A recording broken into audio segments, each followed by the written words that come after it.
welcome back. We've been talking about beforehand. We've been talking about nothing and nihilism and Nishitani and emptiness and icebergs, tapping on icebergs and whole chunks of self coming off, and we had a quite the lively, enjoyable conversation. So I have to say, the one that we did on virtue last time,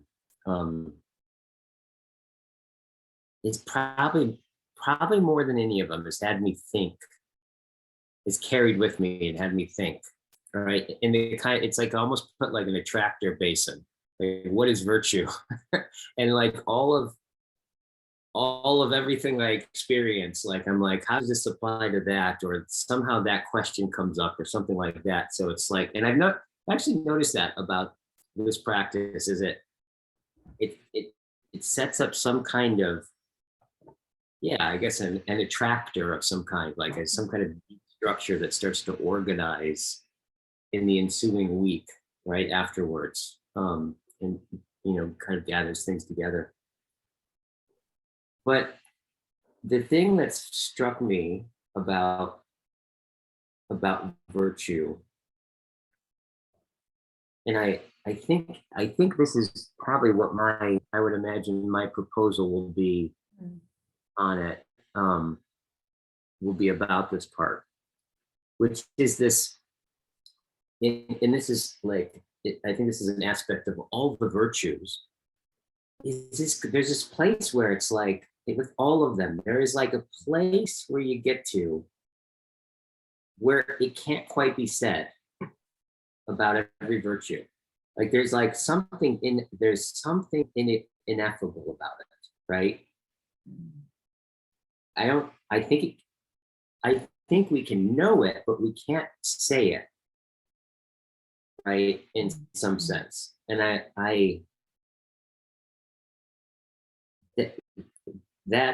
that's the thing that I've noticed about all the virtues, right? One through line that goes through all of them is like this, there's something ineffable about every virtue.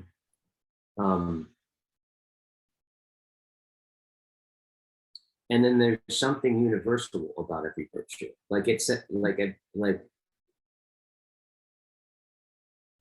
each conversation, each one of these is like kind of unfolded into the next virtue that we talked about, right? So it's like in this last Dialectic-into-Dialogos, the course that we did that I teach with John and Christopher, a lot of people mentioned that, right? Because we ended up doing two, and we just spent all day Sunday, and each group did two Dialectic-into-Dialogos, and a number of them kind of talked about that they saw the flash of the universal, like somehow all of the virtues are contained in each one in some sense. Mm-hmm. I think that's another through line that goes through the virtues. Yeah, those have just been some of my thoughts about since the last one, but also just this. What is it? What is this inevitability, right? What is that? And why is it inevitable? Or not inevitable, ineffable, right? Unsayable, right? Because I've also been I've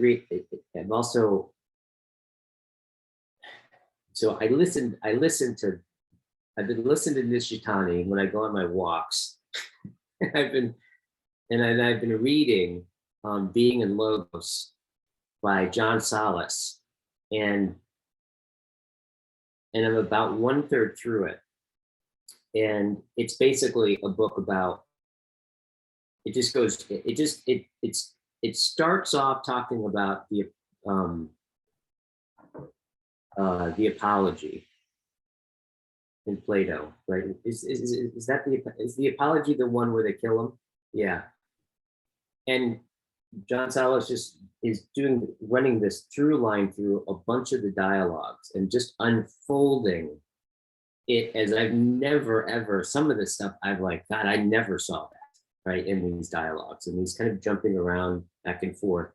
But one of the things I'm getting and reading it at a deeper level is that I think because oftentimes when Socrates is presenting an argument, right, or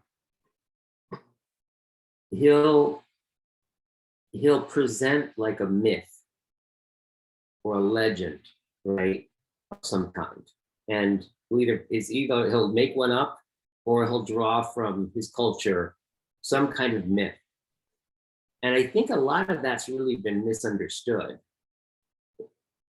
now that I'm reading Sallust, right? That when he's doing that, he's not saying that he believes in these myths, right? Or even that this is the best kind of exemplification of something, right? Of the ideas. But oftentimes in this very layered way, the myth, and reading the myth, and even the way that it comprehends and misunderstands the argument, right, or leads it astray, the way that it does it reveals a knowing, right, a form or an eidos that you can't put into words and you can't get at directly through rationality, right? And it's so interesting, like the way Sallust really pulls this out in just a really elegant way, where it's like really, really in front of, it's like really mind-boggling. Just like the thing, one of the things I really get was stunning about those dialogues is there's not one letter that isn't saying something about the whole thing. Like the whole thing is pointing to the whole thing. It's like there's nothing extra in those dialogues. Like every single thing matters, right? It's so, I mean, it's so extraordinary. The layers of complexity, like who the hell was Plato? What's going on? It's just like, what? That shouldn't be, in some sense. It's so incredible, it almost hurts. It's like, it's almost painful, it's so incredible.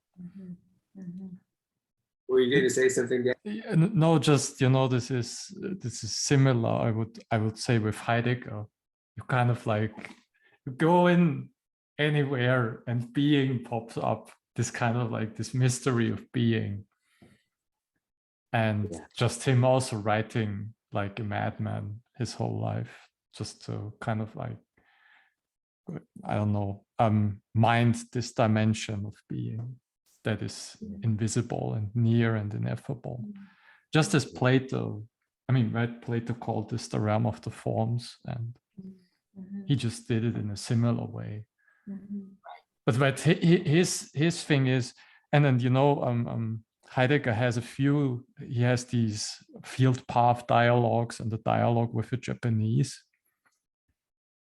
Sometimes I would really, that Heidegger should have also written more dialogues because of the importance of dialogical rationality, as John would call it. But Heidegger engaged in a lot of dialogues, also with foreign traditions that kind of like seek to talk with him. So I think they got quite, these dialogues were quite fruitful. And I get the same feeling when I listen to Mozart. Yeah. Can you say more about this? Yeah. Well, this morning I was playing a hymn that I love, and I realized it's Mozart who wrote it. And it was sort of like, I just realized that every note that I hear of Mozart is the same as what you're talking about. Like, where on earth did that come from? How on earth could that have, how could that have been brought down to earth? Like I've heard celestial music in altered states, but not drug induced, really, like an altered state of mind that is not affected by toxic drug. And it's clear to me that that music exists, but how on earth did Mozart bring it here? You know? Yeah. And I hear it in his, I hear it all the time when I listen to Mozart. Yeah, Mm-hmm. totally. Yeah. Yeah. There's also, I think with Heidegger too, I think the thing to keep in mind is, if my understanding is correct, when he was at his hut, like he would get a lot of like visitors come and visiting him, and they would just riff, my understanding, for days. Like he'd have visitors and they would just, what he would say, they'd say, do philosophy. They think for days, which it had to have been a dialogue, right? They were doing that, like, Yeah. Yeah. logos, right? In some Yeah. sense. So, Yeah. see, so in between Heidegger's writings, he is constantly in, I think, Mm-hmm. dialogue with people, with his students, right? With all of his lovers, like, Mm-hmm. I read this also with in general about German academic culture, let's say in the early 20th century and in the late 19th century, that they're, for example, like the secularists and, for example, the theologians, they really talked with each other. This is not like today where we try to avoid dialogue at all costs. But wherever you were standing, you tried to engage with each other. Mm. And that was also true with committed theologians and, let's say, people who were more critical of the church. Just to name one area. Mm-hmm. So yeah, this is just culturally, this is so important that we start talking again to each other, and even if we disagree. Mm-hmm. Mm-hmm. But yeah, just to say this, Ivo de Gennaro writes in his book that in order to, when this contingent element that I mentioned calls us, needs us also, when that comes to us, and we're, so to say, attuned by that, virtues are what help us to bear that call and to sustain it and suffer it in our being. So virtue did this, Plato called the realm of the forms, the idols. When that calls to him and to Socrates, then they say, oh, we have to do things. We have to learn to hold ourselves, and we have to do practices, and we have to talk with each other, and we have to also cultivate virtues such that we can hold on to this element, which is, however, very fleeting because it's ineffable. You can never point to it directly. So virtues are, in a sense, then they come out of this first urgency that Plato has experienced, and then is also very present again in Heidegger. Yeah. All right, shall we begin? Please. Yeah. Okay. So who wants to be the? I'll be the first. The first proposer. Yeah. Okay. Who wants to be the listener? Can I be the educer? Yeah. You try. Midwife me. All right. Oh, yes, Guy, tell us. Yes. What is virtue? Okay. I want to start. I'll start with this, and then we can kind of go from there. Oh, and let's. I 10 thought minutes. that worked all the time at 10 minutes. 10 minutes, yeah. Mm-hmm. So, because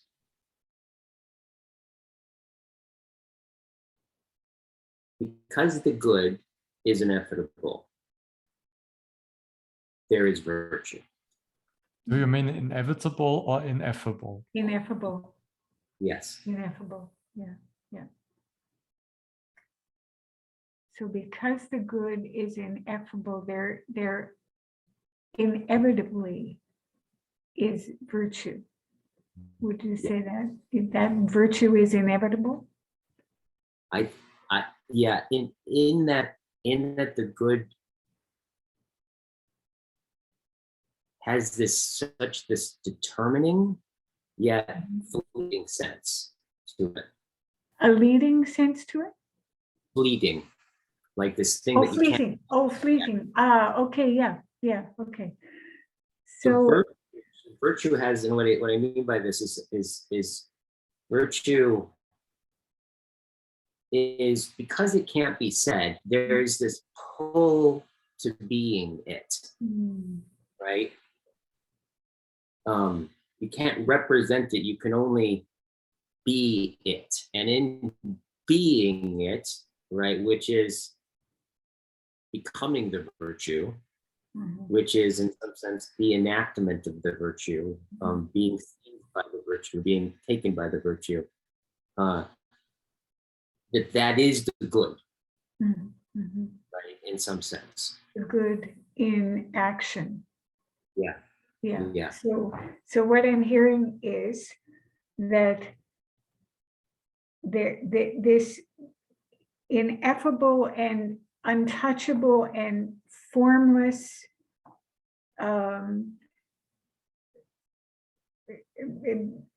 whatever the word, there is no word, but that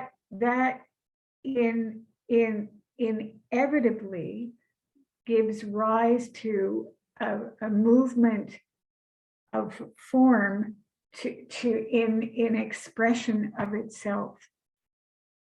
Yes. But that expression is always incomplete. Yes. Yes. Does that feel right? And that very incompleteness, right, is the very movement of its expression. Right. Okay. The, yeah. Yeah. Thing you can't say, that you can only say it dyslexically. Yeah. So the movement itself is not only gives rise to form, but is in a sense the form itself. It's the whole movement of this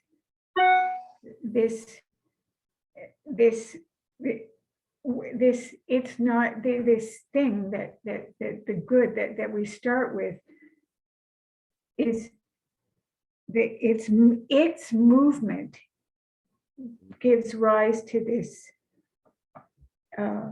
well, and the virtue, it's inevitably virtue because it derives from this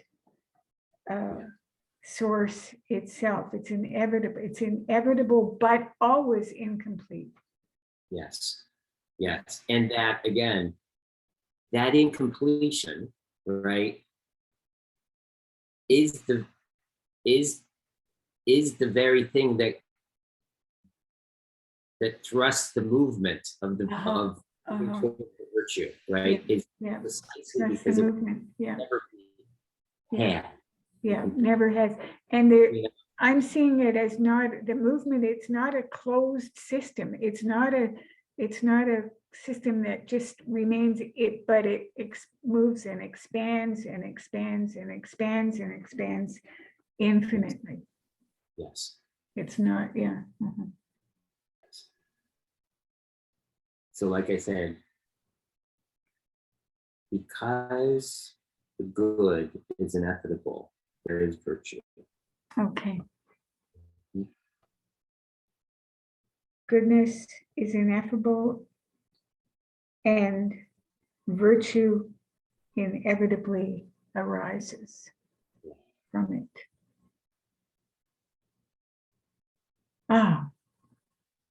So I feel like when I hear you say that, when when I sort of give it, it's really interesting because I hear you say it, I'm educing it, but in that movement of me, the virtue itself is playing out in our practice of, you know, proposing and educing. I mean, this whole practice is an example itself of virtue. Yeah, absolutely. Even in the sense of that, right when we have it, it goes. Yeah. And then, Yeah. but then we want to bring words and language and to hold ourselves in that. And maybe we do, maybe we don't, but just that we want to do that is with this sense of incompleteness. Yeah. Yeah. Yeah. And so like what I think Daniel said about, in a certain sense, to suffer. I mean, this is the suffering of bearing the good, right? Mhm. But you know, I'm realizing what I think what this points to is that quality of virtue that is, because so much of virtue is about aspiration, Mhm. right? Which always, aspiration itself, it always leaps forward, right? There's a sense, and there's an inexhaustibility to aspiration itself. It's like always futural in that way. Mhm. So, and I think that, which is maybe you could say is like, if you put it this way, that's constantly beckoning into the future, or from the future, right, is something like the good. And that beckoning, right, is what calls us to find ourselves in the midst of bearing it, right? And so that movement and that drive that we're exemplifying in the conversation, right, is us suffering through the virtues, right? So it's interesting to think about. I think that's a thing that you said, Daniel, about virtue as a form of suffering, of bearing something, is really important, because it's hard to be virtuous. It wouldn't be virtue if it wasn't hard, right? In some level. So you're really aware of the responsibility that we bear in attuning to and aligning ourselves with that aspiration, that responsibility, Yes. that individual part of this whole process is something we agree to, or in our aspiration, and we bear it. It's a responsibility. Absolutely. Yeah. Absolutely. And we even, like I'd say, that we even bear it when we don't. Like there's always it's funny, we're always in relationships to it, right? Even my throwing it off presupposes it. To throw it off, it just presupposes that thing. Oh. Funny, I just kind of caught something about that there's something, I'm curious about this connection between this, what Heidegger calls this sword, this kind of deep ontological care and virtue. It seems to me that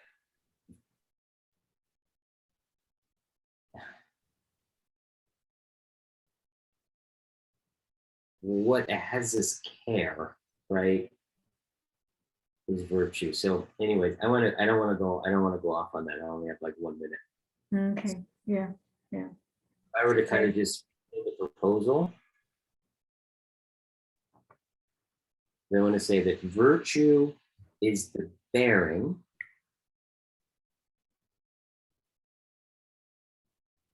of the forever ineffable incompleteness of the good. Virtue is the bearing of the forever Ineffable ineffable incompleteness of the good. of the good. Yeah. Okay. Shall I repeat what I've written down? Like Sure. the first, so your first proposal was, because the good is ineffable, there inevitably is virtue. And then we have a little bit of turnaround with the second proposal. Virtue is the bearing of the forever ineffable incompleteness of the good.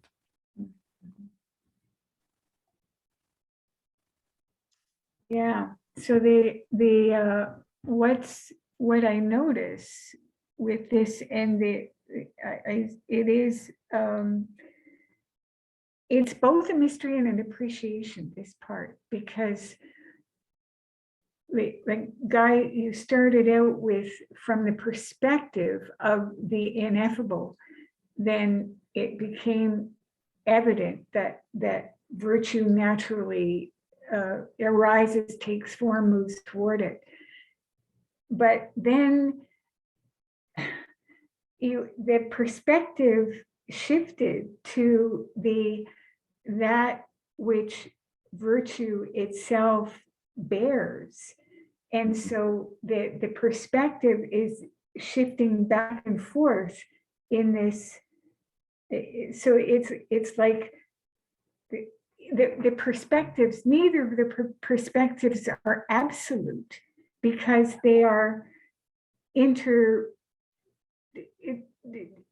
interbeing with each other. There is, the perspectives are, there's an interbeing there, and that the very fact that you moved so seamlessly in between perspectives really underlined that for me, that sense of there's an interbeing there. Right. Thank you. You brought that really well, by the way. Sorry? Brought it together very well. Oh, yeah, it's a really, I really feel, I just really feel the dynamism of this, this movement here, that it's such a dynamic, inevitable interbeingness of goodness and virtue. It's just, and also that you stressed, even when you're in the unaware or the shadow part of the virtuous nature of that you manifest or enact, even then it's never let down. It's never, you can't drop it. It's just because it is it is integral to your being, this virtue.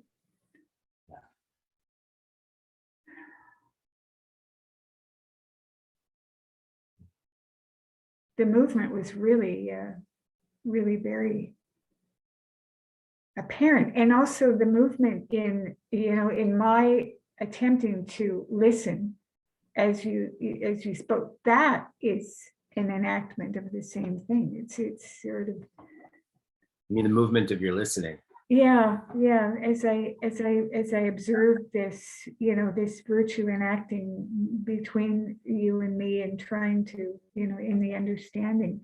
And so I'm going to broaden out the proposal a bit and see where it goes. I'm really interested in this, because in the collective that we are,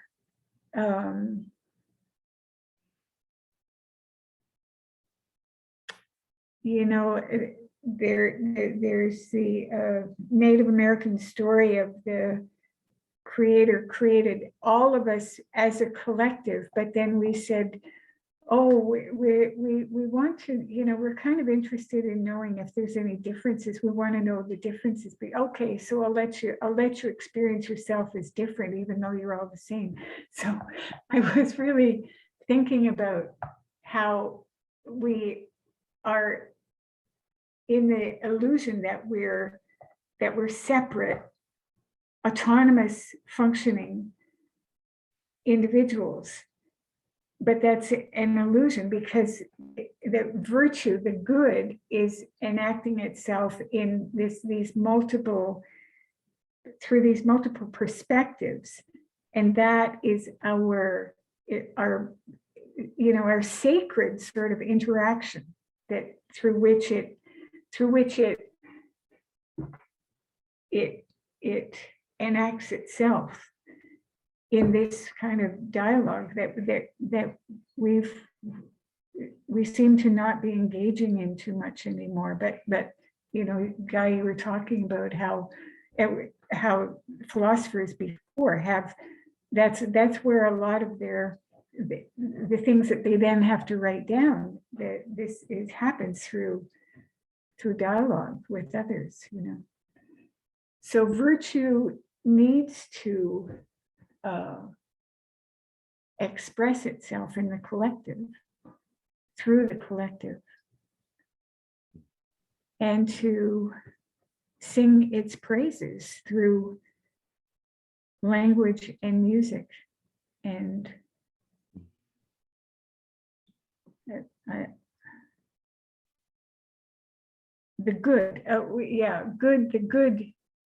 the good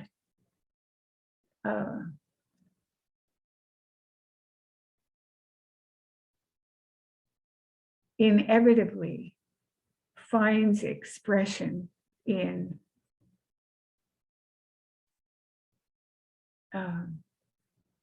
us.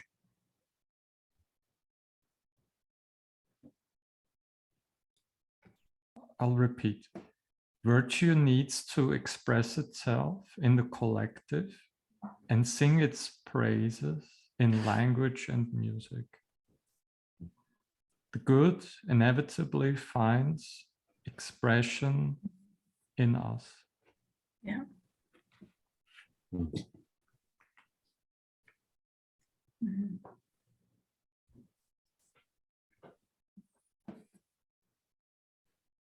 So Sandra, before you were hinting at the dynamism, what you called interbeing, which I thought was a wonderful word.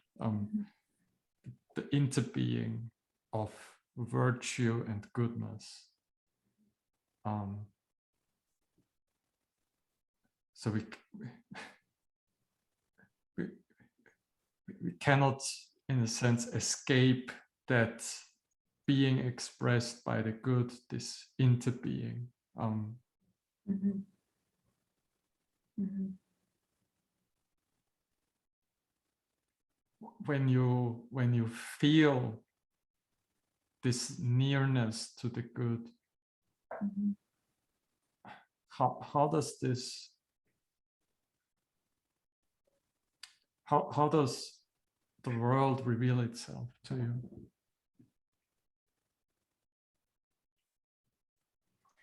Both through listening and speaking equally. So what I'm aware of now is the inevitability of the good revealing itself when whatever we are expressing to each other is heard fully, is received fully, without judgment. All the things that we practice in these kinds of communication practices that we do, that those principles hold to manifest our innate goodness in the presence of each other. They naturally lead to that.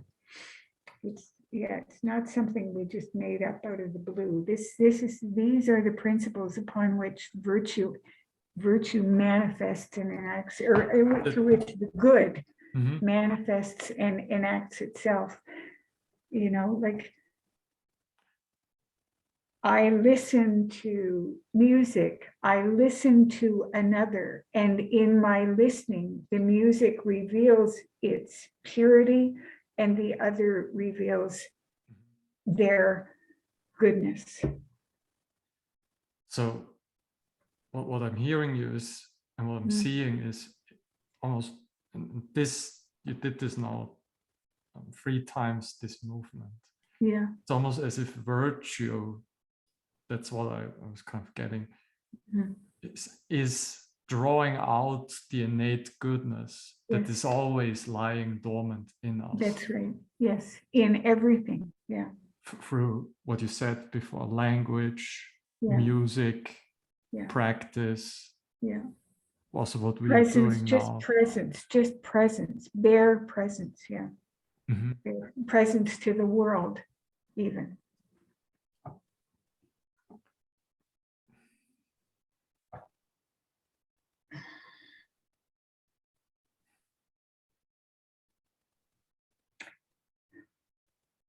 The good reveals itself in presence.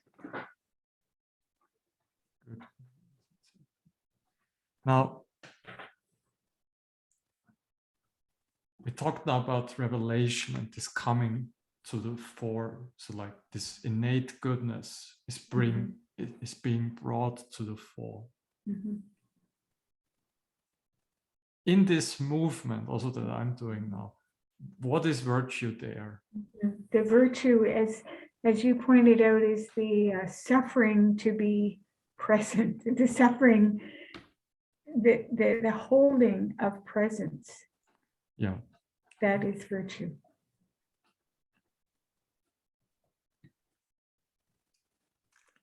Holding of presence. It's virtue.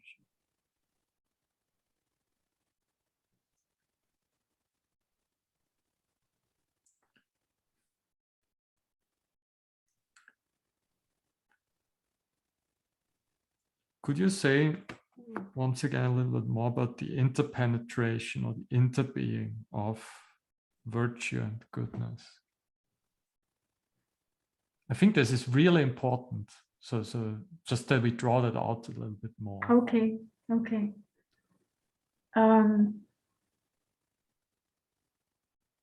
Well, I experienced it in the listening to Guy, you know, observing myself, attempting to listen to him and deduce what I heard. I experienced it there. That was my experience of it, where I realized that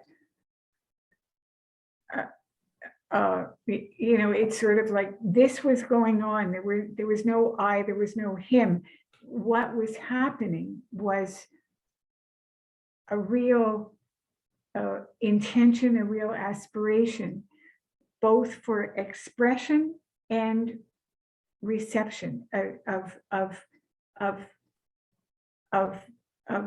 collapsing the seeming difference between, you know, the two sides, the expression. So that's where I experienced it. And in that, there was just a realization that they, you know, there's no me, there's no him. It's just this interbeingness playing itself out in the seemingly separate forms.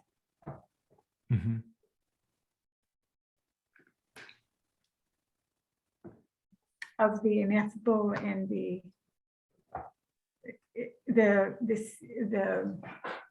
incomplete expression of the ineffable, you know.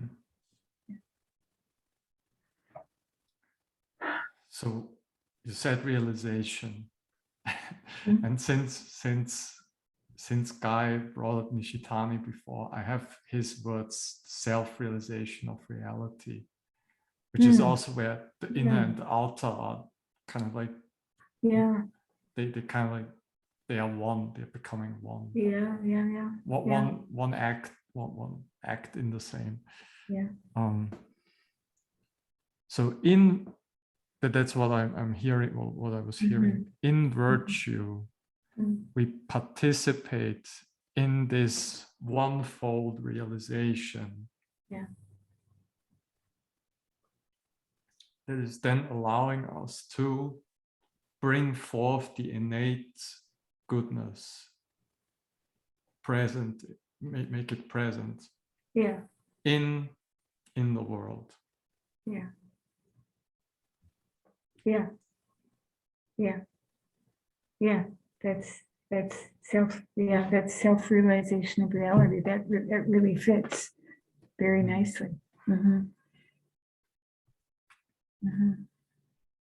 And those words, self-realization of reality, it's yes, they're accurate, but they're so they're just shadows of the real thing, of the beauty and the dynamism of the real thing.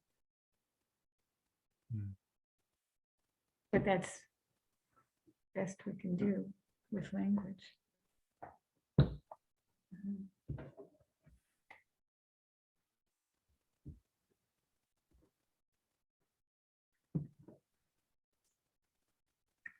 I think that music sometimes expresses it better than language,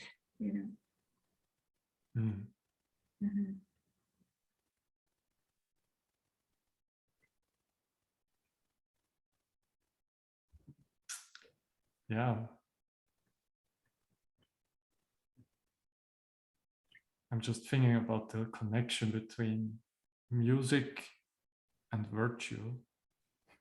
Yeah, but music only makes sense if we really listen to it. Otherwise, that doesn't make a whole lot of sense.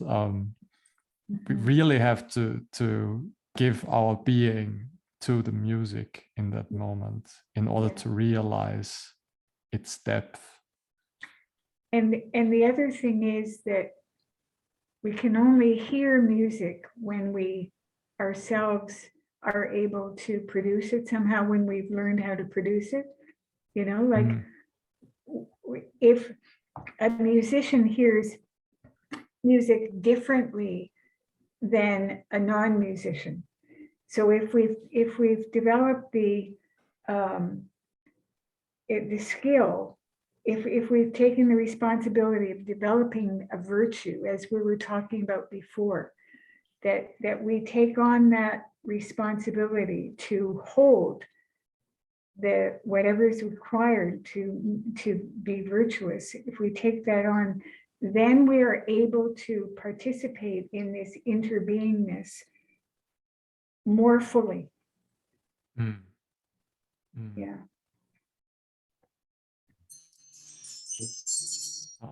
Since there's the alarm, I'm asking again. So what is virtue, Sandra? I can give you the first one. Yeah. The one what I caught was virtue is drawing out the innate goodness that lay dormant in the bare presence of the world. I like that. Yeah. So to the extent that we'll never be able to really nail it down, that will do.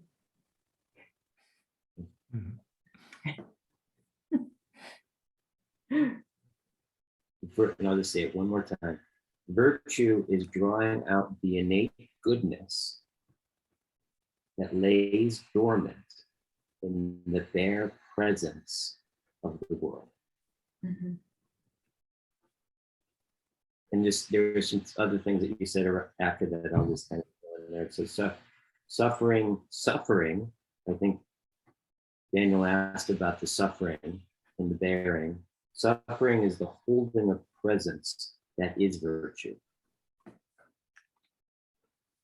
And Daniel asked about the interpenetration of virtue and presence. And that to like the self-realization of reality of the one-fold realization. Mhm. I said that. Because Sandra brought it into being, and I thought that was really good. Yeah. And she said, you know, you too were exemplifying this Mhm. in this movement of going back and forth, Mhm. listening and answering. All right, you want to go into appreciation? Mm. So what I've written down is, first of all, Sandra was bringing her focus to the collective. And so there's this dialogical aspect of virtue that we call now interbeing, or this realization that encompasses both self and other. And what I really liked and also was Sandra has a very acute sense that when we are virtuous, there comes forth an innate goodness about being. Just as when we listen to music, those revelations perhaps become more obvious. That there's just, you know, when you listen to Mozart, it's just, why, don't know why this happens, but it's just that the music draws out just the inexhaustible depth of I don't know, the ground of intelligibility that is the good, and manifests, expresses it in the world. So I really like that. What's mysterious for me is then still, and I think this is coming, the music example really hit me because there was suddenly a dimension of mystery breaking forth. In a sense, is when I really want to listen to music, I really want to appreciate that, also the goodness that can eventually come forth. What do I have to do so in order so I can appreciate that fully? I think there is something very obvious there that points us to the nature of virtue. Just so you know, when you're not used to going to concerts, I think you will just get bored or so. And that music will just, I don't know, you cannot fully comprehend all the patterns. Yeah. And you feel like, I don't get it. So I wonder what there is. Virtue, it seems to me that virtue seems to have something to do, so in order that we can appreciate the wonder of the innate goodness, we can appreciate the depths of reality. Wonder helps us to do just that. So I can go to a concert and fully listen to it, such that this innate goodness can manifest itself, and I can witness it, I can become part of it, I can participate in it.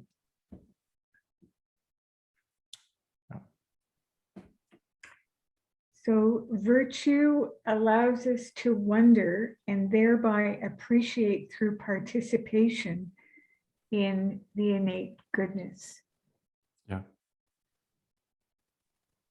So what you're saying is, or what I think I'm hearing you say is, you're making this distinction, right? And you use kind of like showing up. If you don't know anything about music and you just go to a concert, like you probably get bored because you can't appreciate all of the patterns, right, that are actually there to somebody who understands the music or can see them. Therefore, you can't be in wonder of it, right? Whereas the person who has all those distinctions, right, can hear them and thus be in wonder of it.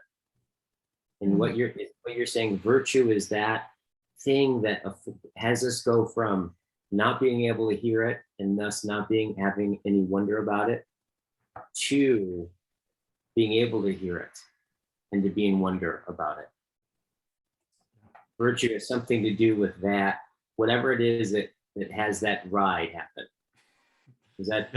There's a movement there. Just as, let's just imagine for the moment, when you come to a Dialogos workshop for the first time and you're not a good listener, you might not be able to get all the patterns that can occur in these interpersonal situations.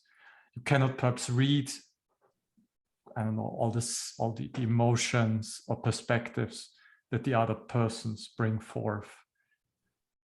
But when this person really says, I want to be able to do that, just like a master of listening, let's say, then this is already there's something. Virtue consists of that aspiration. Mm-hmm. So you're saying like there's a mystery. How I'm hearing it is you're saying there's a mystery of how do we go from not being able to see it to then wanting to be able to see it, then to being able to see it, right? Is the virtue the thing that has you want to, even though you don't see it or can't hear the music in this case? Yeah, that seems right. Virtue is something I always come back when we talk about this. I come back to the analogy of the cave. Plato was very good at this. You can't look at the ineffable. It's just too bright. It hits you. So you have to. Virtues are kind of helping us just so in order we can learn to see and appreciate all the innate goodness and wonder that the ineffable provides for us. Okay, so here's what's mysterious to me about what you're saying, and let me know if this isn't going in the direction you're going. But this is what's striking to me is mysterious about what you're saying. So on one level, we could say virtue is that thing that which affords you the desire to know what you don't know, to become close with and in wonder of the world and all of its forms, right? So it's a mystery how you can go from not knowing, not seeing, not liking, not being able to appreciate, to then being able to be someone who can like and appreciate those things. You're saying that virtue is that which affords that you do that via virtue. How, the thing that's mysterious to me is how does virtue do that? Because right now I think virtue, if we just say virtue does that, that basically just puts the word virtue on. How does virtue do that? I want to say, as in the Karate Kid, how does it do that, Daniel's son?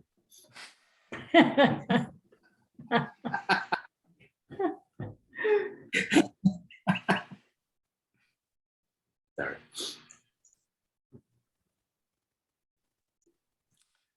So even when Sandra was before talking about this interbeing,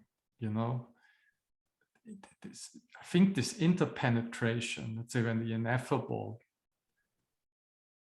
reaches into our being, that can be very painful because it draws us out, might draw us into directions that we don't want to.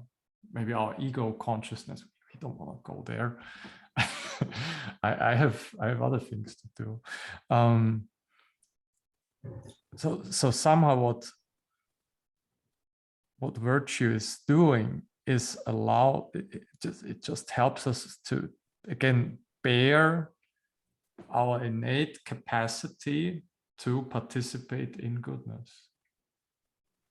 And it just so that our being becomes stronger, more firm, such that we can bear the stress of the good. As I just want to say that as you both are talking, I'm getting an image of the cloaked in virtue, like literally being clothed in virtue, that, the coat of many colors, the prodigal son returning to his father, and he's bringing out the best clothes for him, like being clothed in virtue somehow. That's a beautiful image. I'll just play with it.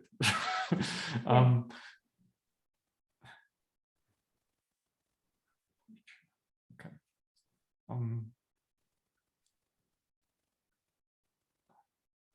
The virtue are like the garments that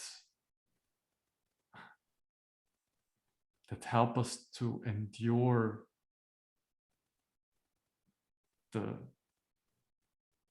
I want to say, this is a word that Gennaro uses often, is stress. The good or the principle puts a stress into us. It's like, I really want to be able to participate in the good. I really want to be able to mind the principle, because there's so an urgency. Like, I think musicians might have that when they first maybe get enlightened, they listen in their childhood to a piece of Mozart or Bach or so, and they say, this is the best thing, and I can't imagine anything better, and I want to be able to play this, so I can really fully, with my entire being, bear this and participate in this, and then also in the goodness that comes forth from this, and then. So virtue, like the garments that just help us to be in that state, in this where just goodness comes forth, something like that. Yeah, because otherwise being naked, it's too much for us. Too much, yeah. Yeah. So I just want to go back a little bit, and just gather everything that you said. So when asked about, okay, if virtue is that which has you go from not appreciating music to appreciating music, right? Or not a composer to the composer of music. What you're saying is virtue, so one, that we have an innate openness to what discloses itself through the music in this case, right?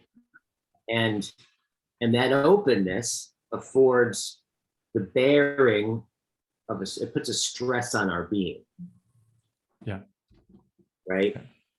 And that stress forces us, in some sense, I don't know, force, but it calls us to bear it, to bear that stress. And then the bearing of that stress is the movement towards that which you're bearing, right? And then and what you said, it sounds like that's at the point, that bearing is when you start putting on the clothes of virtue. So by the time that you show up at the concert, you're nice and dressed and you look good. Yeah, yeah. Yes. Then yeah, almost as if then that the master pianist or the master musician, they wear these invisible garments of virtue, perhaps years, decades of training that you can't see, but they are all there just so they can play a piano sonata so perfectly. Yes. This is there's one, I will send you a video later from, like, it's one of the best music performances I have seen. It's on YouTube. And there's an invisible presence when you listen to this, and it's just sheer goodness comes from. You can't put it into words. There is a presence there of goodness that's so salient, but that you can't see it. It's just not there. It just comes from when you see a master, when he's just doing his thing. But there's just this invisible presence opening up, and in order a person that has no experience with listening to music perhaps is not able to see this invisible presence. There. So this person would then need something like virtue in order that he or she can become able to bear it and also participate in this goodness that's there for all the connoisseurs, let's say. Interesting. And just the last thing, this is also similar to when John and Chris, I sometimes hear them talk about proleptic rationality. And I think John brought up a similar example. So you get kind of when you want to learn to taste and enjoy music, there is a kind of aspiration involved. And I think that has a lot to do with virtue. So just this rationality that wants us to become virtuous, that is proleptic rationality. And that's the clothing that we then don. Yeah. You know, so this is, so the alarm just went off, but I'm just curious about this part. This is really great. This is really good. This is so what you're saying is that we're absolutely naked. We can't bear, right? It uses this metaphor of that the virtue is a clothing, right? These garments that you wear. When you're naked, you can't bear all of the, I say you can't bear the distinctions that are going on, right, in the music. So you can't hear it. So you can't be interested. You're pushed out of it in some sense, right? But virtue, in its aspirational quality, right? As you go, there's something here. As you notice that other people hear shit in that I'm not hearing, or however it occurs to you, but it has it occur that there's something that you're not appreciating about this. And it also has you want it, which means you have to be someone else. And there's the clothes that you begin to, so that would be the first garment, if you will. Like, oh, maybe the first garment is recognizing that you don't hear. What could be heard. That would be the first, that would be like the first garment, if you will.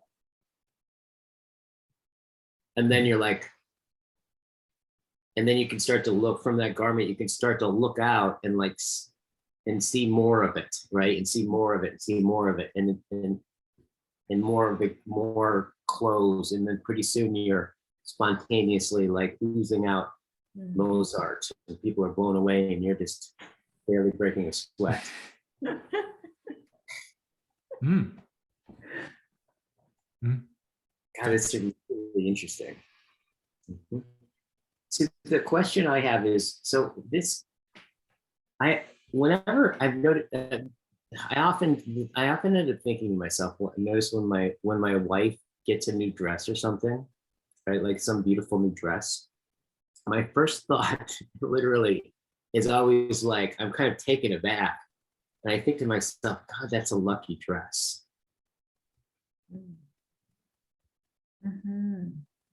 It's like the dress, in some sense, is the fortunate one. Or I think it's like, and I say that to her and it melts her, but it's actually what I think. It's like, damn, that I wish I was that dress, right? But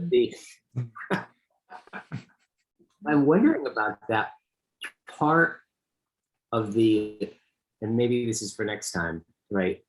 This kind of affinity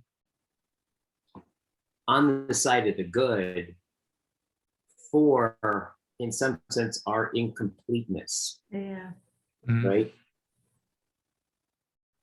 So there's a relation between the finite and the infinite. In some way, the infinite is informing the finite, such that it gets, I don't know, beautified. Almost. Yeah, totally. Yeah, and when I was getting that image of being cloaked in, I was getting like it's the Father who puts this on the Son. It's not the Son doesn't make his own clothing or get it from somebody else. The Father clothes his Son. So, so the virtue itself comes from the good, but it comes in a form that can then glorify the good or something like that, or express it, or something like that. So I'll go into appreciation. Oh, actually, I'll say, good luck with this. So Daniel, what is virtue? Oh, that was quite Let's see. something. First thing he said, that'd probably be a good thing to read, just to read the first thing he said. Virtue allows us to wonder and thereby appreciate through participation in innate goodness.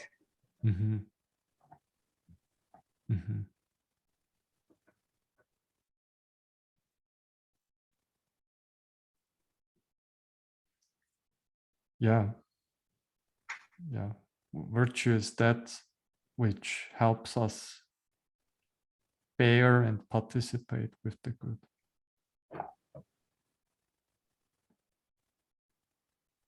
Helps us. Virtue provides, maybe I'll say it like this. Virtue provides us the garments such that we can journey towards the good.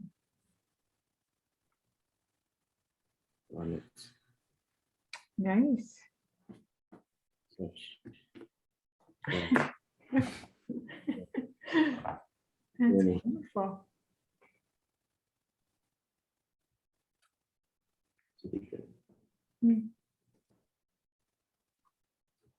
Yes.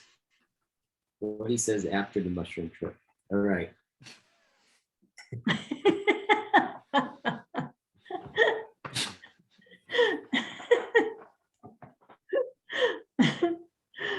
Oh, that was great. Repeat after you. What Daniel says, quoting Daniel, or his proposing says this: virtue proceeds or provides us the garments such that we can journey toward the good. Oh, that's great. I love that. So, okay, so what I'm appreciating is precisely also what's also, it's also mysterious to me in such a rich way, is on one hand, through this, I have such a more, in some sense, I want to say practical sense to virtue, like a concrete sense of the way virtue propels us forward from unknown perhaps to known, right? From not being someone who can appreciate music to someone who can appreciate music. That virtue is that by which affords that mysterious leap. And it does it through, in some sense, each kind of virtue is a certain garment that one puts on. Perhaps maybe the first one that they put on is, the first garment is the virtue that has one see that they're unvirtuous or they don't have the virtue, right? That itself is this kind of, and that's if we go into that one, like, well, what, I think that's the mystery for me is like, okay, how does it go from that to this? How do you go from not being someone who does to someone who does? So there's this like this garment, there's some leap in there, right? There's some kind of leap in there.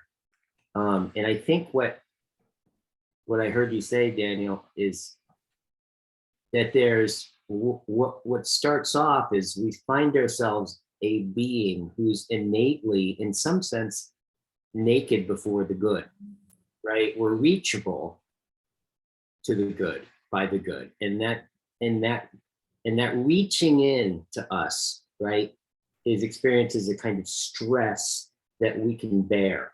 Mhm. And then the bearing of it is the clothing Mhm. or the garments of it, right? And so I think that's what I'm really appreciating is I can get a hold of the process of complexification, right? It's like the process, because it really is, it's like going, that just kind of struck me as if that whole process seems like a complexification of someone. Mhm. Right? As we bear, we become more complex as the good Mhm. kind of realizes itself more in the being fortunate to be being worn by us. Mhm. Mhm. Yeah. I like, just to say this, I really like how you said that each virtue is then, each singular virtue is then like one garment. Yeah. That's the courage, temperance, Mhm. mindfulness, etc. All of these singular virtues then just help us so we can really clothe ourselves Mhm. in virtue as such. Mhm. Right. I think the thing that's mysterious for me, I think it's how is this kind of finding ourselves with the garment, right? Like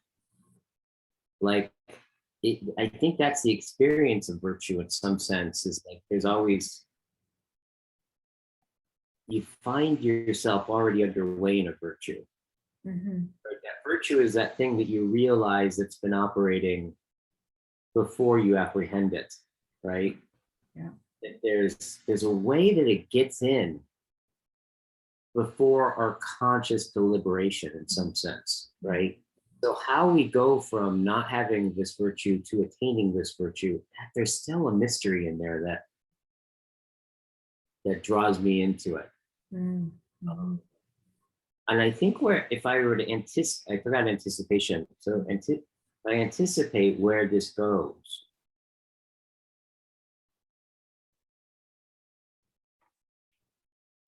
For one, I think it goes into I think there's something about connecting the dots, right, between that, from virtue to not virtue, that there's something there that this is going towards, and it has to do with these garments, right? Mhm. Like, how do we put the garment on, or how does the garment come upon us, right? That seems like where it's headed, is like how we end up clothed. Mhm. Mhm. Thank you. Yeah. The undergarment of reverence is what we started with. Yeah. Yes. Yeah. Yes. Mhm. Totally. Yes, and that shines through. Started the whole thing. Yeah. Thank you so much. All right. That was excellent. Yeah. So not next week. Probably, and unless let's wait till we get there and find out what the schedule is, because it may just work out for us to just sit together, Daniel. Okay. And maybe we can end up calling. On Thursdays, I will end. Oh yeah. I will end the recording. Wait. Yeah. Yeah. Not. Thank you for listening.